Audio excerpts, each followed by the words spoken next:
Hey folks, and welcome to iWizard. So today I'm going to do something a little bit different, and I'm going to explode the very popular and widely held, but ultimately incorrect notion that art is purely a subjective matter. So keep an open mind, and I promise I'll explain. Stay tuned.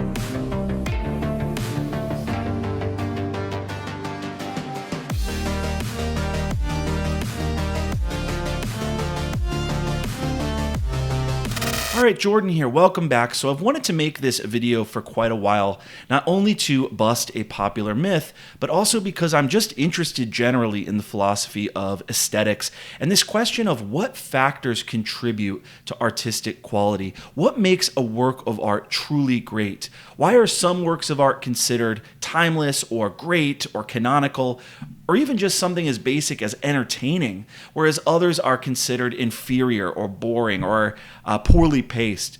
Is something like artistic merit or aesthetic quality something that is merely subjective? In other words, to say that a work of literature or a painting or sculpture or film is great, is that merely a reflection of how many people think and say it's great? Or is there a standard of greatness that transcends what people think and say? This is kind of, I know, a Euthyphro dilemma, actually. Another way of putting the question is this: does a work of art's greatness, does it depend on how people subjectively feel about it?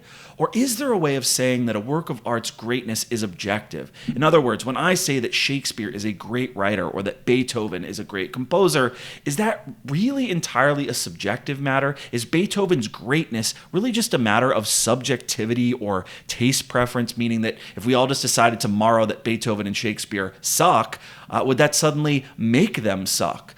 These, I guess, were the sorts of questions that got me really interested in the philosophy of aesthetics and made me really hungry for answers to these questions. So I'm going to start by answering this question for you here right off the bat. My considered philosophical answer to this question is no. Artistic quality may involve certain elements of subjectivity, but for the most part, ascertaining a work's artistic merit is not merely a subjective matter, which means that I'm a formalist or an aesthetic realist that's the label I would give myself, which means that I think it is perfectly possible to say that Shakespeare is objectively a great writer.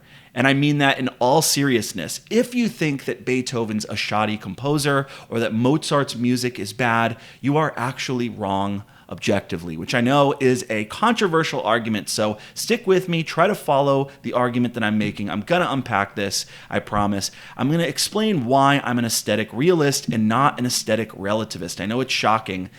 And why I think that there's actually more to our aesthetic judgments and, in fact, our moral judgments than just subjectivity, as the popular culture around us would have it.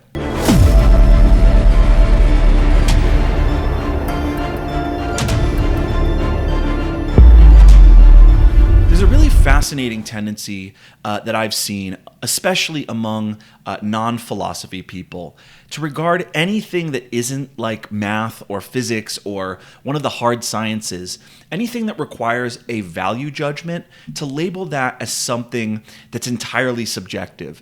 It's common for people, to say that whether a work of art is a great work, whether a book is a well-written book, whether a film is a masterpiece, that's just an entirely subjective question.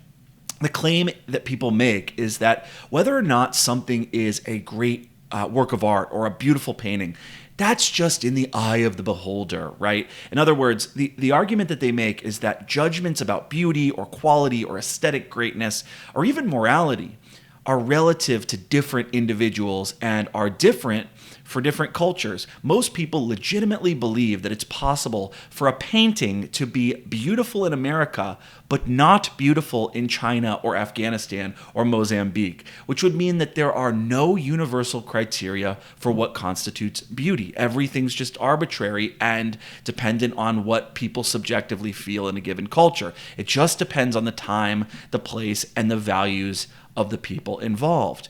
You meet people all the time who feel the same about morality. They'll tell you with a straight face that it's wrong to morally judge the practices of another culture because it's not your culture. And that, morality is it's just a matter of whatever a given culture thinks is right or wrong, which means that it would be perfectly possible that stealing an old lady's purse is morally wrong in, say, America, but morally right in some other country. Being a moral relativist means that as long as enough people in a society feel that an action is morally right, then it suddenly magically is. It's the claim that thinking it so literally makes it so. Or to quote Hamlet, there's nothing good or bad, but thinking makes it so. Moral or cultural relativism means that because some cultures are different from other cultures, because they have different histories and customs and practices and norms, that something could be right to do in that country that is wrong to do in our own. The problem with moral relativism is that if you are a moral relativist, it makes it impossible for you to say that what the Nazis did in Germany in the 1940s is wrong, or that slavery, say, in the antebellum South of America was wrong, which is terrible. We need to be able to make moral judgments. We need to be able to say that those things are horrible, that they're wrong, that they are against human dignity. But if you really are a moral relativist and you take your convictions seriously, you're bound to the thesis that it's not your place to judge. After all, morality is relative to the specific culture involved, right? Who are you to judge? With moral relativism, whatever is right or wrong because that culture says it is, because that culture believes it to be. Who are we to say? We don't belong to that culture. It would be presumptuous of us to judge. That's moral relativism. But here's the thing, and I know this is going to sound very surprising to a lot of people, but morally, whether or not it's right or wrong to rob people or to kill people doesn't depend on my mind, and it doesn't depend on my neighbor Bob's opinion. Or when we're talking about aesthetics, which is what the topic of this video is, whether or not Macbeth is a masterpiece doesn't depend on my ever-shifting subjective feelings about the play. Whether something is beautiful doesn't actually depend on my judgment. That is to say, thinking it so doesn't make it so. We have to recognize the mind independence, this is a philosophy term, the mind independence of any object we hold up for aesthetic scrutiny. We can express this hypothetically. It is not the case that if I think something is beautiful, then it is beautiful. It might be beautiful, and I might be right by my limited faculties in deeming it to be beautiful, and yet my deeming it to be so is not what makes it beautiful. And this should be common sense, right? And I'll give you an example here. We tend to think that our judgments have improved since we were younger. We think that some of our past judgments were in error. So thinking it so at the time didn't make it so. If as an 8-year-old, I say Einstein was not intelligent, even if it's the case that all the students in my 3rd grade class agree with me, that doesn't make Einstein unintelligent. Einstein is either intelligent or he isn't, and the fact of the matter doesn't depend on me or my friends, right? All right then, so when we say that a painting, let's bring this back to aesthetics. When we say a painting or a work of literature or a film or a fine wine is good, what is it then that makes it good? Now, as I've said, I'm an aesthetic and moral realist. This means I think there are moral and aesthetic truths that aren't merely subjective. In other words, when I say that The Godfather 2 is a great film, the reason I'm saying it's a great film is not because everyone says it is. it's not because Rotten Tomatoes gave it a good score, but because it actually is a great film. It has the qualities that make it a great film, independent of my saying so. And what I've done then is I've used my reasoning mind and my faculties of taste to recognize that already existing fact and to hold the actual qualities, the features of that film up to scrutiny. So what I do is I use criteria of judgment and aesthetic standards based on rational principles to determine the qualities that the film has, the way it's made, the acting, the story, cinematography, lighting, sound quality, directing, that these formal features of the film, which are objective features, they're physical processes, they're elements of the film that go into making the film. These are what make the film a great film, not my subjective opinion of the film. I know this is a fine, kind of nuanced philosophical point.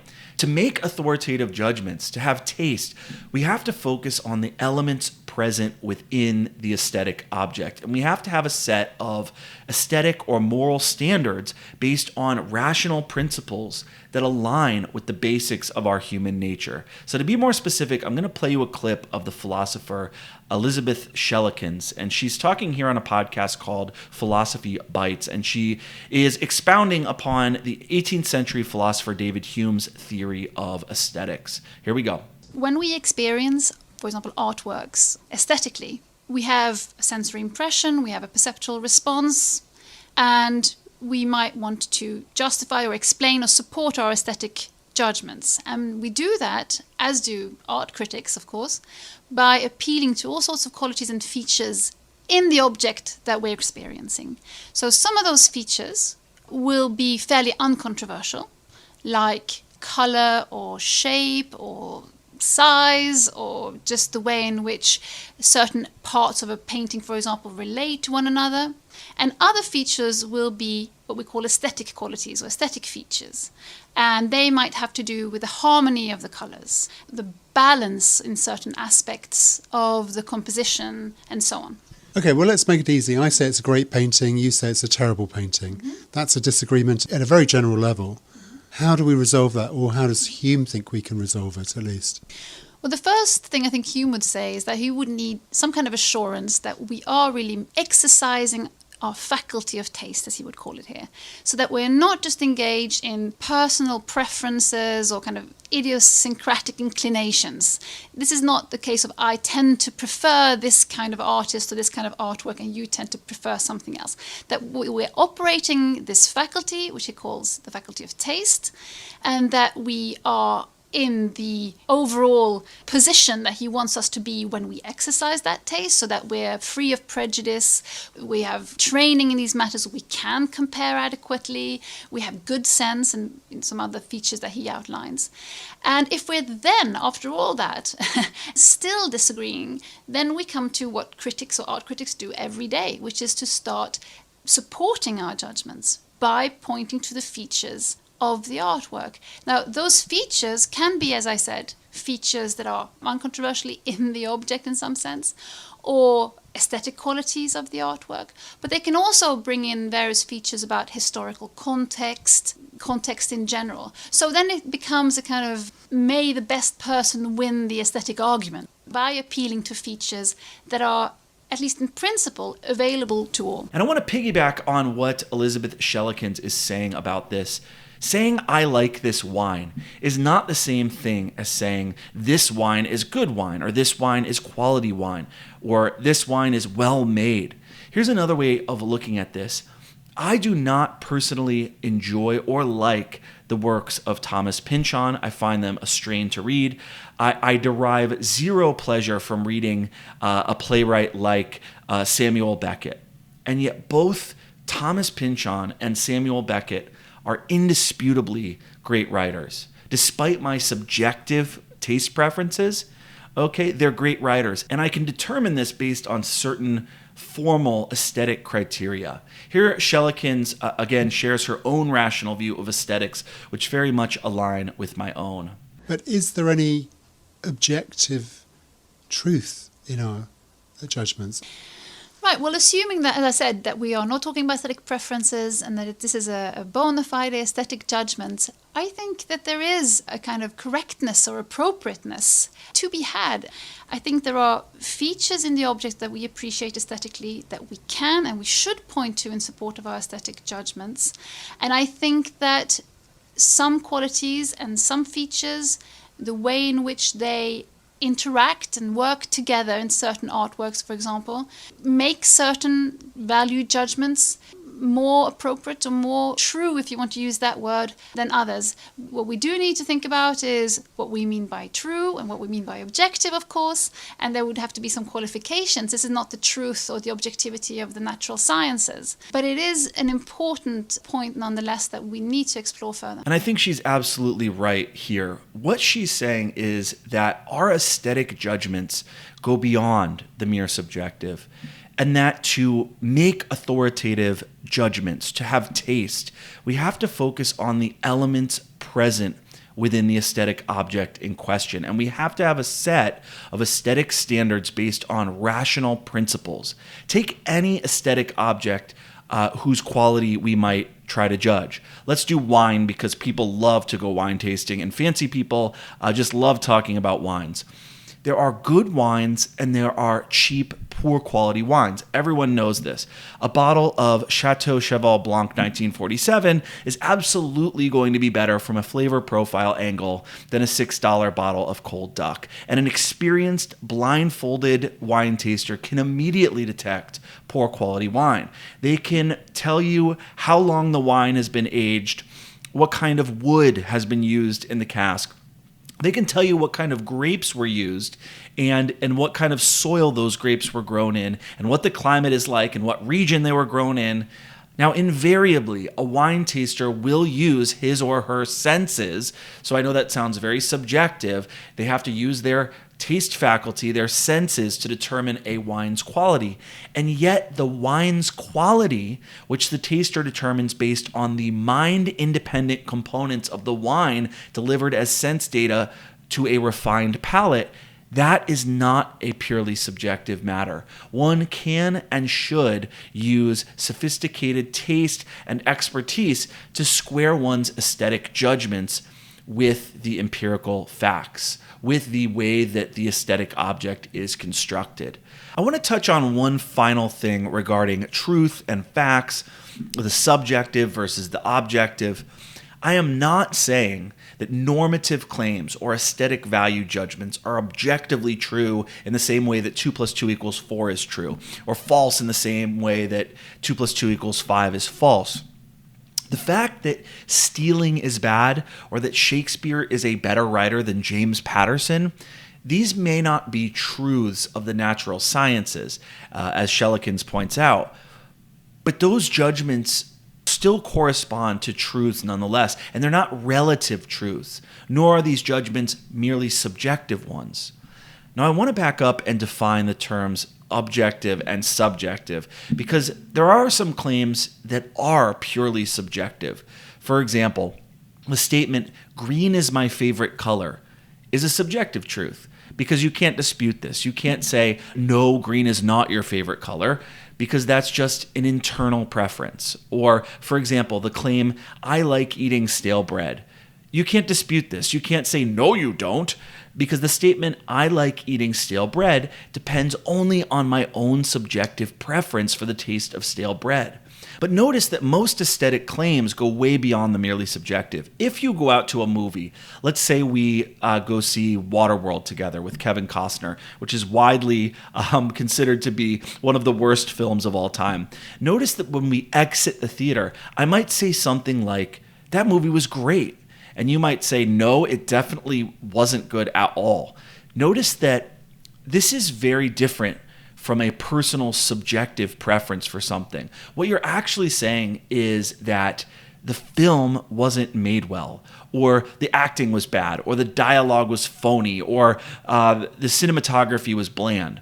And what you mean when you say the movie wasn't good is not just that you personally, subjectively didn't like it, like you didn't enjoy yourself in the theater. What you mean is that it isn't a good movie for anyone.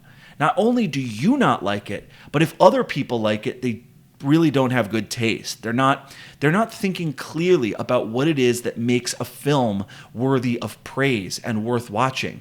And so what you'll do is when we leave the theater, you're going to make arguments. You're going to try to convince me. You'll say, listen, the plot was incoherent. There were all sorts of inconsistencies. The pacing was all off. The editing was sloppy. The sound was all over the place. And what you're saying when you're saying that, when you're making that argument, is that the film has formal features and qualities, real features that are not subjective, but that are built into the film that make the film a failure. And in fact, you'll be angry if you find out later on that the film wins a bunch of big awards. Notice that none of this is subjective. It's no more subjective than it would be to say that a car was made well, that it was made with competent craftsmanship, appealing features and high quality parts. And so I'm already hearing the pushback in my head from a lot of people. Someone will say, yeah, but what if I just subjectively love it? You can't take that away from me. No, I can't take that away from you. You can love some work of art all you want. What you love is not up to anyone but you. But loving a poorly made film because you're a weird and idiosyncratic person and there's just something in that film that you connect with, that is very different than saying a poorly made film is a great film. It's kind of like saying that the double Whopper with fries and a milkshake that you eat 3 times a day, that's a healthy diet. No, it is objectively not a healthy diet to eat a double Whopper with fries and a milkshake for every meal. Now you might say, yes, but I feel inside like it's good for me, like it's healthy for me. Okay, you can feel that way. You can tell yourself that it's a healthy diet. Nobody can stop you from believing that, but it's not actually good for you because that meal has the objectively real qualities, the calories, the fat, the sugar that make it bad for you, no matter how you feel about it. Because you're a human being with a nature, and no matter who you are, that diet will wreak havoc on your body. Notice too that it wouldn't make any sense whatsoever to debate about something that was merely subjective. So let's take a merely subjective claim like green is my favorite color. Green actually is my favorite color. But notice that it would make no sense to debate about that. How would the debate go, right? It would go something like this. I would say, green is my favorite color. And you would say, no, red is my favorite color. And I would say back to you, no, green is my favorite color. It's like, okay, let's cut it out. This is stupid. It's perfectly acceptable for green to be my favorite color and for red to be yours. Notice that 2 people would never argue about that. It's silly. 2 things can be true at once. There's no contradiction there. But now let's do Waterworld. I say Waterworld is a great movie, a magnificent achievement that should be hailed for its profundity and its filmic prowess. And here's why, and I tell you why. And then you say, actually, Waterworld is a terrible movie, and here's why. Now notice in this case that those 2 things can't be true at once. Waterworld can't both be an all-around great film and an all-around terrible film at the same time. Notice that we now actually have something to debate about. In this case, you want to convince me, for a variety of reasons, that the film did certain things that should disqualify it from ever being praised by reasonable people with good taste. And notice that this claim doesn't depend on our inner subjectivity. If you died tomorrow, Waterworld wouldn't suddenly become a good movie. It would still be a bad movie.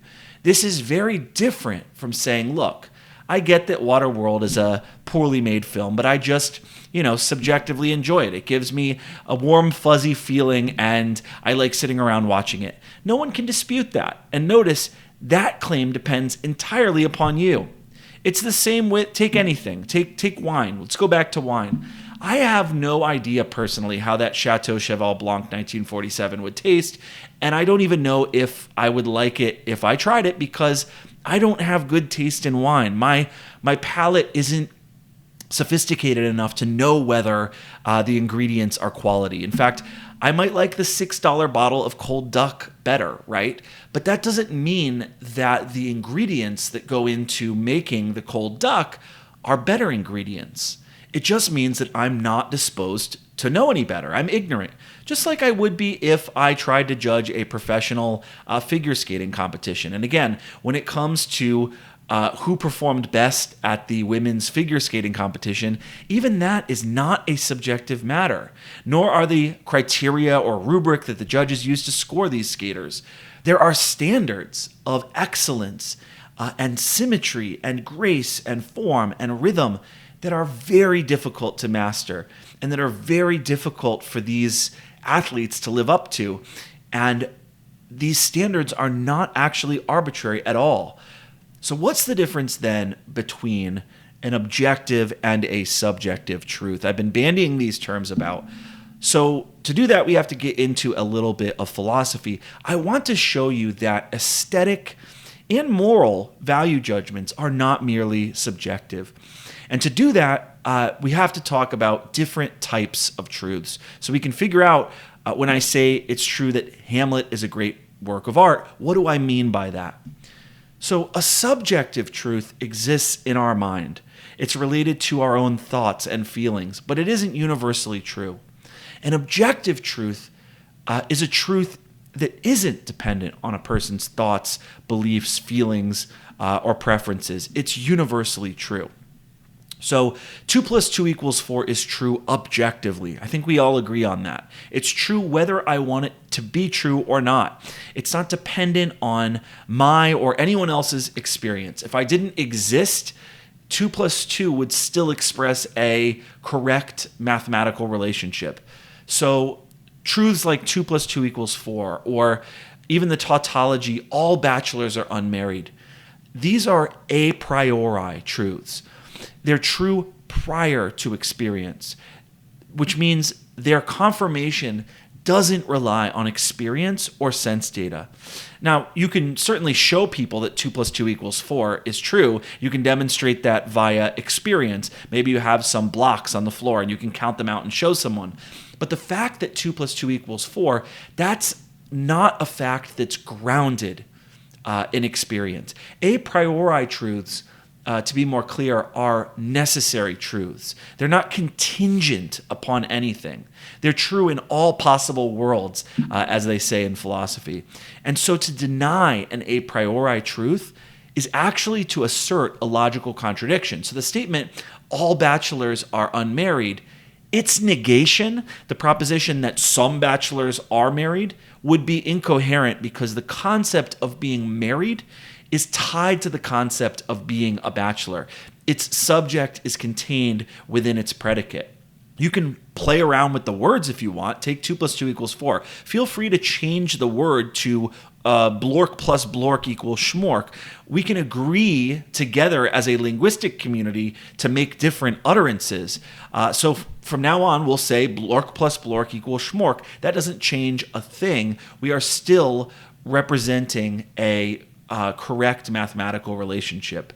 Okay, that's a priori truths. Then there are a posteriori truths. These are truths that depend on experience, that do depend on experience. So these truths are a little less sturdy, but they're still objective truths. So unlike a priori truths, which are necessary, a posteriori truths are logically contingent. They're dependent on experience, meaning that you'd have to point to something in experience to know whether or not that proposition was true. So if you say, not all bachelors are unmarried, but all bachelors are unhappy, that's something that totally depends on experience.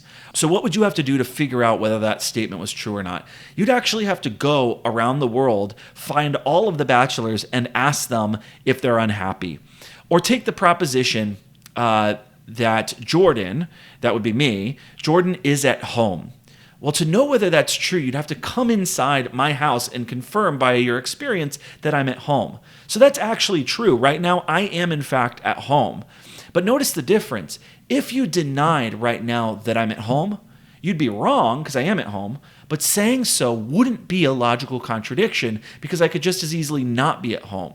It's contingent. If an emergency, say, happened to me, let's say I got injured 5 minutes ago, causing me to rush to the hospital, then I actually wouldn't be at home.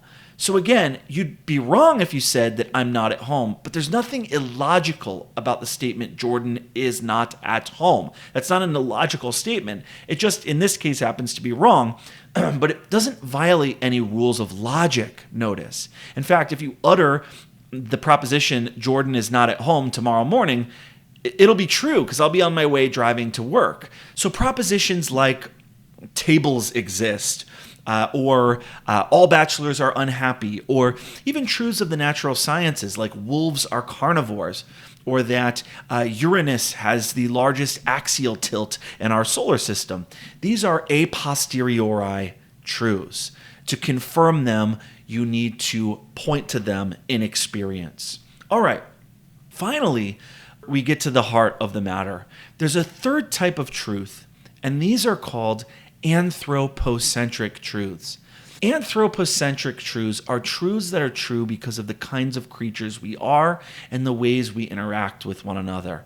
And my argument is that aesthetic and moral truths, if they exist, which I am confident that they do, are anthropocentric truths. That is to say, when we hold up Beethoven's Ninth Symphony as a great musical composition, or Henry James's Portrait of a Lady as a great novel, or the American realist paintings of Thomas Eakins, when we hold that up as great art, what we're saying is that these are aesthetic works that hold a universal appeal for human beings that contain qualities and features that make them enduringly important and profound and awe-inspiring and beautiful for human beings given our natures, and which speak to our tastes, our hopes, our dreams, our emotions, our aspirations, and our shared experience as people.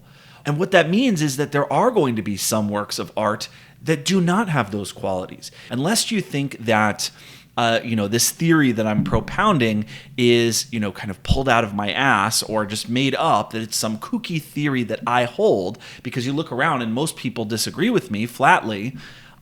My view actually is the dominant view throughout history, has been the dominant view throughout history, going all the way back to Immanuel Kant and further, that it is not arbitrary and subjective which works of art are great works of art. And I'm going to quote the author and professor, the NYU psychologist Jonathan Haidt, who elaborates on my point. He says, facts of chemistry, physics, and hard sciences are non-anthropocentric. They do not depend on any aspect of human nature. If intelligent aliens had come to visit the Earth long before humans appeared, they would have found that the Earth is the third planet from the sun, and that copper is a better conductor of electricity than is aluminum. These, by the way, are a posteriori truths. And this is because, according to the philosopher David Wiggins, there are two classifications of facts. There are non-anthropocentric facts. These are truths that are true regardless of the kinds of creatures we are, regardless of whether we ever evolved or existed. So 2 + 2 = 4 is a non-anthropocentric fact. So are the earlier facts that Haidt mentions about the Earth and copper being a better conductor of electricity than aluminum. And then there are anthropocentric facts. These are facts that are true only because of the kinds of creatures we are and because of our interactions with each other. So if I say Shakespeare is objectively a great writer, that might not mean that his work will square with or resonate with some alien life form, assuming they could figure out our language and interpret it. It doesn't mean some silicon-based creature from the Andromeda Galaxy is going to have the kind of nature that this work will square with. But relative to our nature, Shakespeare is a truly great artist. That is to say, Shakespeare's greatness corresponds to certain facts about our human nature. But keep in mind, that still doesn't make them relative truths, at least not in the way that that word is used today. The only thing anthropocentric truths are relative to is human nature and certain facts about the kinds of creatures we are, how we're composed, how our human nature causes us to interact with one another, how we evolved. In the very same way that it is true that water is enduringly good for human beings. It is an anthropocentric fact that water is good for us. Now, it might not be good for all of the creatures in the universe, but as an anthropocentric fact, water is healthy for you to consume. And I bring this up because I can already, anticipate the objections. Hey, Jordan, I know someone who doesn't like or value Shakespeare. That's proof that for some humans, Shakespeare is a bad writer. No, it means that that person is actually wrong. In fact, let's take a hypothetical scenario here. If through our own dereliction, all of the citizens of the United States of America were essentially turned into, Mildred from Ray Bradbury's Fahrenheit 451, and then if you polled all Americans, and even if 100% of them said that Shakespeare is a bad writer, guess what? Even that doesn't make Shakespeare a bad writer. If 100% of Americans decided that Shakespeare was a bad writer, that would not make him a bad writer. That would make our population, tragically, too stupid and unfocused and degraded to realize Shakespeare's greatness. Also keep in mind that I did not arbitrarily decide that Shakespeare is a great writer. There are actual features of his work that force me to say that. Shakespeare's work lives up to the highest of aesthetic standards, and those standards are not arbitrary, though they are relative to who human beings are. And by that I mean, I'll give you an example. If you're starting a bakery and you want to make great bread that satisfies the highest of aesthetic standards, you should probably make fresh bread. You definitely should make fresh bread, not stale bread. Now, there are going to be a few oddballs out there who just subjectively like stale bread more. They have some weird fetish or quirk of their palate that causes them to like old bread. But that doesn't mean that stale bread is good bread for human beings to eat. In other words, it is good for babies to be born with 10 fingers and 10 toes. If you're a parent, you're going to be looking out to see that your baby is born with 10 fingers and 10 toes.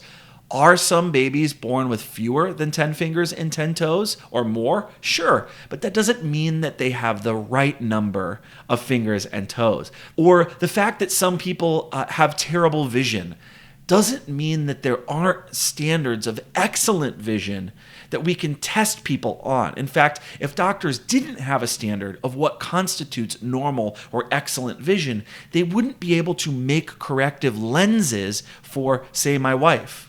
So again, it is an anthropocentric fact that fresh bread is better from a food critic's perspective than stale bread, even if one weird guy likes stale bread.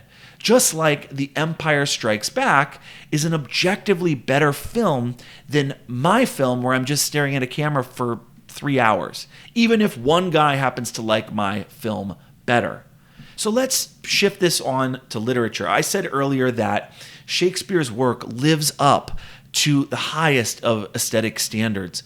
Okay, then I should back up my claim. What qualities or virtues should a text possess, especially a work of fiction or a play? What does it have to be considered timeless and great? What does it mean to say that a work of literature has certain aesthetic standards? Well, this is going to be different for different aesthetic mediums. But in literature, the aesthetic standards we use are myriad. They include evocative power, originality, exuberance of diction, knowledge and wisdom, mastery of figurative language. And by figurative language, I mean metaphor, simile, imagery, personification. Is this author in control of their art? Are they able to make us feel something? Does the text contain nuance, paradox?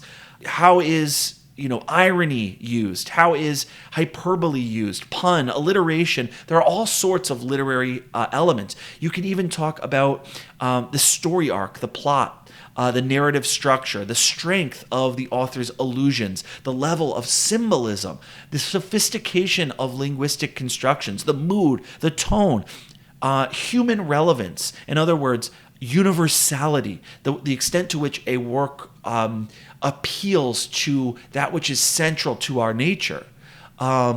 Is the text complex? The list that we can use can go on and on. But we do have aesthetic standards, and those standards aren't arbitrary. We can talk about other elements like suspense and tension and these things that make you stay up all night reading something, that keep you glued to that book. We can go beyond sort of the aesthetic, and we can talk about historical context and the strength of the writer's ideas or values. So none of this is arbitrary. And again, Shakespeare is not great because I subjectively think he's great. He's great because he actually is great at what he does, and people have literary taste, which is why we recognize that fact.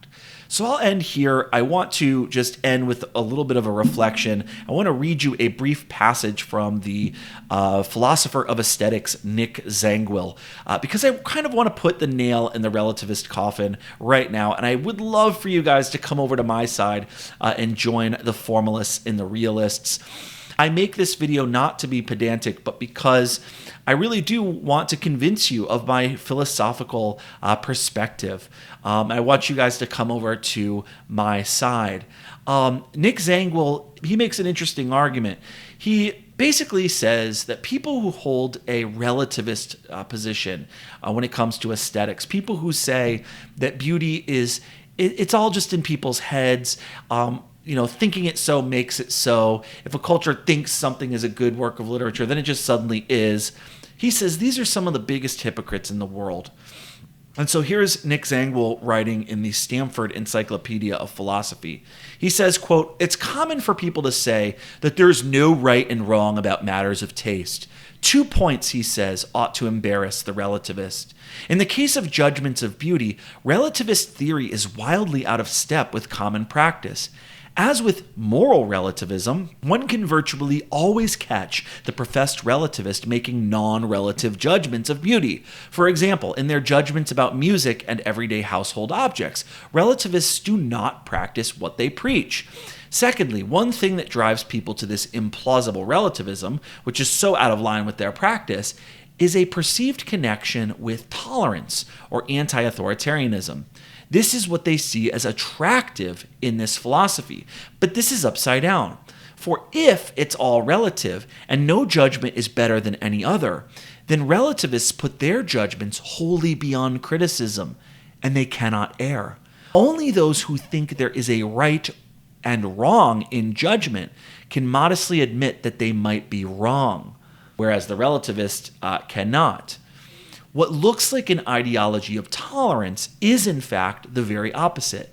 Thus, relativism is hypocritical, Nick Zangwill says, and intolerant. And this is true. Very few people disagree with the notion of aesthetic taste when it comes to, say, films. We are perfectly ready to ignore and disregard films that critics universally say are terrible films. People with good taste, for example, will likely not go to see a film starring some, washed up 90s actor that earned a 4% on Rotten Tomatoes. Now, are the critics sometimes wrong? Absolutely. The critics are often wrong, and sometimes the audience has better taste than the critics, especially when it comes to the kind of corruption that goes on in terms of deeming films great or not great. All of that stuff has been going on for many years, right? But remember, what it means to be wrong has to do with the fact that they misjudged something that is objectively real. If the quality of films were just a subjective matter, it wouldn't be possible for them to be wrong, as Nick Zangwill points out, okay? So remember, a movie isn't a good movie simply because 100% of the best critics believe it to be so. No, a film like Citizen Kane is a truly good movie. That is to say, its validation as an excellent film or an excellent work of art on the Rotten Tomatoes website is an indication that the critics recognize the qualities it has that make it great, not just that they're pulling it out of their ass. This film possesses the requisite aesthetic virtues, the mind-independent qualities that make it great, regardless of what anyone thinks about it. And if Rotten Tomatoes gave Godfather 2 a 4%, they would be wrong. And we would have every right to go in and dismantle Rotten Tomatoes as a sense-making institution. And that's what it means to have taste. And the same principle is at play when it comes to food criticism. People are huge hypocrites on this issue. When it comes to restaurants, again, what people who are aesthetic relativists believe does not square with their actual behavior. People who say that beauty is in the eye of the beholder and taste is just entirely subjective will have no problem writing a bad Yelp review for a restaurant. In fact, the review that they write is often some of the most judgmental, some of the harshest critiques of aesthetic features that you can possibly wield against, say, a restaurant. We are perfectly willing. Every single one of us is perfectly willing, no matter our philosophy of aesthetics. You are hard-pressed to meet anyone who won't acknowledge that such and such a pizza restaurant is the best pizza place in town. Or if I was a food critic and I was visiting the city you live in to sample your best food, you as a resident would have no problem pointing me to the 5 best restaurants in town. And if you ask them why they're the 5 best restaurants as opposed to other restaurants, they will defend their choice by citing certain aesthetic standards. They'll say, the ingredients are fresh, the atmosphere is wonderful, the service is top-notch, the staff are knowledgeable, the dishes are inspired and expertly devised. And again, if you're a food critic, the whole point is that you have to explain why. That is to say, by what aesthetic and gastronomical standards the food you are eating is so good. And these are things we can argue about. But notice that people are hypocrites on this issue. They will say that there are no such thing as objective standards of beauty, and beauty is in the eye of the beholder, and taste is just an entirely subjective matter. And then they will argue vociferously with you about the fact that you don't like something that is 100% the best food that you've ever had, right? And again, one challenge I often get is, you can't make these judgments. You can't rank order the best restaurants. How are you going to rank order the best restaurants when there's a Mexican restaurant down the street that is the best Mexican restaurant in town, and then there's an Italian restaurant down the street that's the best Italian restaurant? You can't compare these things. American bistro pub style food is very different than Mediterranean food. No, what people using their reason, what people who have taste and who exercise their taste faculties will do is they will make criteria. They will make categories. They will create rubrics for deeming things to be the best or the worst. You have awards for doing certain things but not other things. You can create an award for the best Mexican restaurants in Nevada, right? And you can have another set of awards for the best Italian restaurants in Nevada. In other words, it would make no sense to say which is a better work of art, The Godfather 2 or Shakespeare's King Lear. They're entirely different mediums. So I can't imagine anyone who would want to pit those things against each other. That would just make no rational sense. So we can make judgments. We can come up with criteria. We can have a culture in which we value things highly and hold them up to aesthetic scrutiny. Okay, I am off my soapbox now. We're going to end this video here. It's been a pleasure to make this case to you. If you disagree with me, I want to hear about it in the comments. If you agree with me, I want to hear about this in the comments. Feel free to do that. This is just my philosophical perspective. This is what I'm arguing is the case. And if you very strongly argue against me and you think I'm entirely wrong, I might suggest that you might want to think about whether or not you're actually a relativist. Because if you believe that I've gotten my argument wrong, that might mean that you believe that there are certain things that are objectively true, especially when it comes to matters such as these. So I will leave that there. I just started an Instagram account. Feel free to follow us on Instagram, Goodreads, Facebook. As always, tip your starving booktuber on Patreon. Buy me a coffee. And until next time, thanks for listening and happy reading.